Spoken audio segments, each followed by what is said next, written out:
orkestra tuh udah suatu yang pasti yang apa konsep gitu ya. Tapi kita justru slang ya. Pengen malam itu nanti orkestra pun kita bisa jam session antara slang sama orkestra.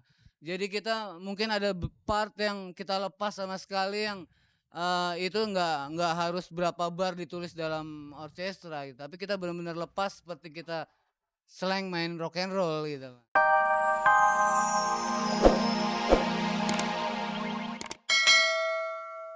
Kalau ini kan ini aja total semuanya nih dari model, penari, stage crew ya, staff pokoknya semua sampai orang belakang layar yang bikin panggung itu saya itu membawahi 80 orang gitu. Jadi lain gitu, capeknya lain, kenikmatannya juga kepuasannya, terus, ya capeknya, resenya juga ada tetap.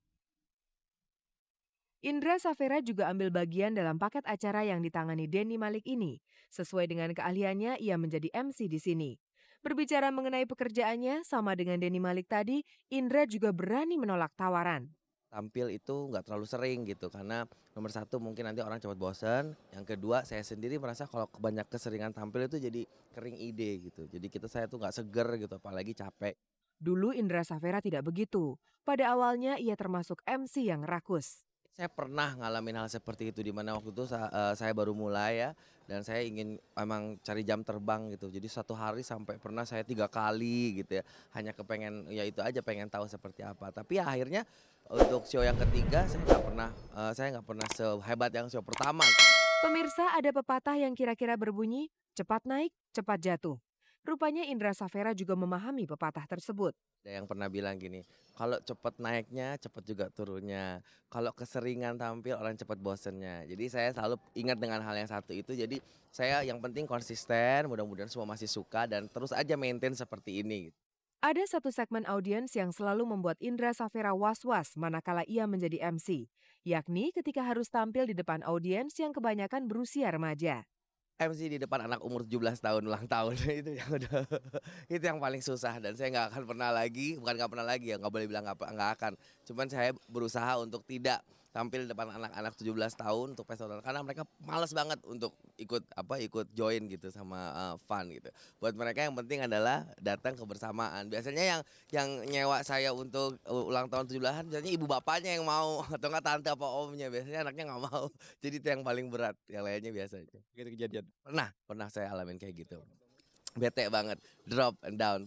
Sekarang mari kita dengar tema-tema macam apa yang disukai dan tidak disukai Indra Safera sebagai MC. Saya senang entertainment, saya senang fashion, saya senang lifestyle, saya senang dengan produk-produk yang lain gitu, produk-produk elektronik ya itu saya masih suka. Tapi kalau yang berhubungan dengan kayak F1 gitu, acara olahraga gitu, Smackdown, waduh udah agak deh itu.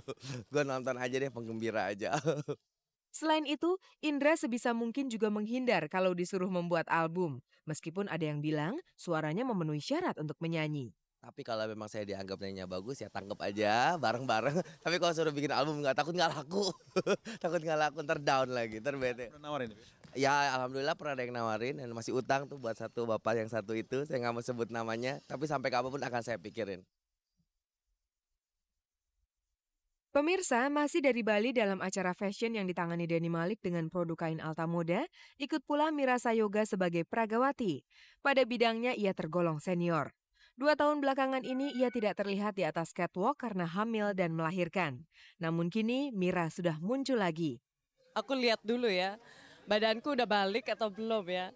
Ternyata aku udah balik, udah memenuhi syarat, aku baru berani lagi tampil. Maka tampillah lagi Mira Sayoga dengan profesi lamanya sebagai peragawati. Memang tidak mudah meninggalkan pekerjaan lama. Oh iya dong, panggilan jiwa, gila. Panggilan jiwa itu. Kadang-kadang gue tuh ngelihat model-model yang lain tuh gemes gitu loh.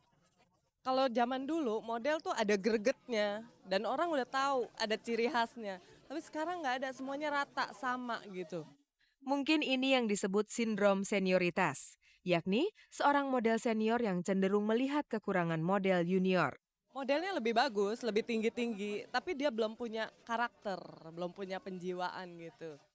Sekarang kita tanya bagaimana Mira menurunkan berat badannya setelah melahirkan anak pertamanya. Mungkin ada di antara Anda yang ingin mendengar resepnya. Aku nggak ada diet ketat, sampai sekarang aku masih menyusui, ya. Saya bilang aja, saya titip pesen ya, bagi pemirsa, tolong kalau punya anak, punya bayi diurus sendiri selama 40 hari. Jadi dengan itu kita jadi lebih lebih apa, lebih lebih jadi lebih cepet turun gitu, bangun malam, ganti popok, itu jangan malas-malas, pasti akan, Mira Sayoga yang sudah pulih kepercayaan dirinya karena berat badannya normal lagi. Ia kini membuka diri menerima permintaan sebagai model. ya semenjak saya eksis lagi, saya mulai banyak lagi tawaran, masih laku sih Bu ya. Untuk kalian para slanker atau pemuja slang, pernahkah kalian membayangkan band pujaan kalian ini akan main diiringi musik orkestra? Dan inilah untuk pertama kalinya Erwin Gutawa bekerja sama dengan slang. Rockestra, rock dan orkestra. Rocknya berisi slang, Gigi dan Dewa, ditambah penyanyi solo Ahmad Albar serta Niki Astria, dan ada pula musisi rock Joki Suryo Prayogo dan Roni Harahap. Sedangkan orkestranya berisi Erwin Gutawa dan kawan-kawan. Itulah yang akan dipentaskan tanggal 3 November nanti. Ya dari judulnya jelas rockestra, artinya musik rock yang akan dibalut dengan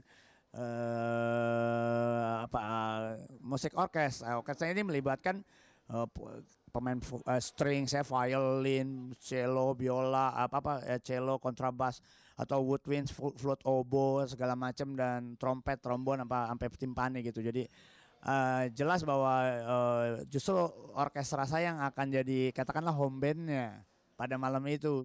Gigi dan Dewa sebelum ini pernah bekerja sama dengan Erwin Gutawa, sedangkan Slank belum pernah sama sekali. Bagi Slank, oke-oke saja penampilan mereka diiringi musik orkestra, asal tidak membuat identitas mereka hilang. Kita jangan terpancing serius gitu loh. Tapi orkestranya Erwin Gutawa yang terpancing untuk jadi selengean gitu. Itulah harapan Bim Bim otak Slank. Ia tahu orkestra Erwin Gutawa sangat disiplin dengan patokan partitur. Sementara Slank lebih suka mengikuti naluri dalam bermusik.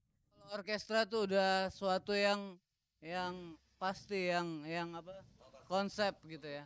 Tapi kita justru slang ya.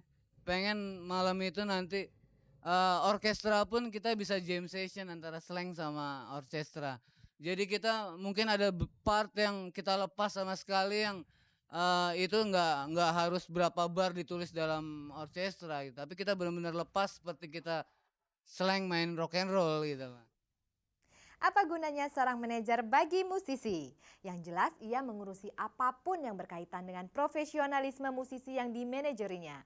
Dul Sumbang pun sekarang sudah punya manajer. Di depan rumahnya di Bandung, Dul Sumbang dan teman-teman sedang rutin berlatih. Yang tidak biasa hari itu adalah kehadiran seorang bernama Wawan Juanda. Bagi Dul Sumbang yang waktunya sangat sibuk itu, kehadiran Wawan diharapkan akan banyak menolong. Kalau ngatur waktu memang sulit dan dari dulu juga sulit. Jadi kalau ditanya gue juga masih sibuk, sangat sibuk sekali. Tetapi akhir-akhir ini kebenaran ada makhluk luar angkasa yang bersedia jadi manajer gue. Itu namanya Wawan Juanda dari Republik Entertainment. Itu makhluk aneh. Tampangnya udah kelihatan kan? Aneh sekali. Makhluk aneh ini mempunyai visi hendak membawa Dul Sumbang ke suatu arah. Kalau di gambar ini terlihat Dul dan teman-teman berlatih dengan menggunakan instrumen tradisional serta bunyi musiknya berwarna etnik, itu pula dasar Wawan Juanda sebagai manajer hendak mengarahkan Dul. Sesuatu yang baru tuh gini, ada kita lihat perkembangan dunia. Jadi kita mungkin nggak hanya bisa bermain di satu sisi terus-menerus, kita harus juga toleran dengan sisi-sisi yang lain, yang artinya terus-menerus masuk juga ke kita. Nah itu yang harus kita antisipasi. Di antaranya world music misalkan, orang sudah menoleh sekarang pada musik-musik etnik. Nah kita kan kaya sekali musik etnik gitu. Dul Sumbang sendiri musik popnya berangkat dari etnik sebenarnya. Nah kenapa sekarang nggak kita eksploitasi lebih lanjut mengenai musik etniknya tanpa meninggalkan ciri khasnya Dul Sumbang tetap. Nah itu yang kita bikin ramuan baru dari situ kira-kira. Maka Dul Sumbang kini mempunyai banyak musisi yang pekerjaannya dibagi sesuai dengan pengelompokan musik. Alasannya karena Dul Sumbang ingin memenuhi selera penonton yang memang berbeda-beda. Gue pengen bisa ketemu dengan semua orang ya gitu. Jadi kalau gue diundang sama orang yang butuh, gue pengen Dul Sumbang nyanyi pakai peralatan mesin deh gitu. Nah, jadi gue punya grup yang memang khusus ngurusin mesin. Terus di samping itu juga kita bikin grup yang memang pakai band sama gamelan. Terus kita juga bikin yang Dul Sumbang plus Dul Sumbang band, hanya band aja. Terus ada juga satu yang mungkin kebutuhannya lebih besar sesuai dengan keinginan makhluk luar angkasa tadi, Wawan Juanda. Jadi dia menginginkan gue ada juga satu saat konser dengan orkestra, ya. Orkestranya dari mana nggak tahu, tapi mungkin ke depan akan terjadi itu. Jadi gua bikin empat yayasan ini, Rem. Satu yayasan mesin, 2 yayasan band, 3 yayasan gamelan, dan keempat adalah PT Orkestra. Itu aja.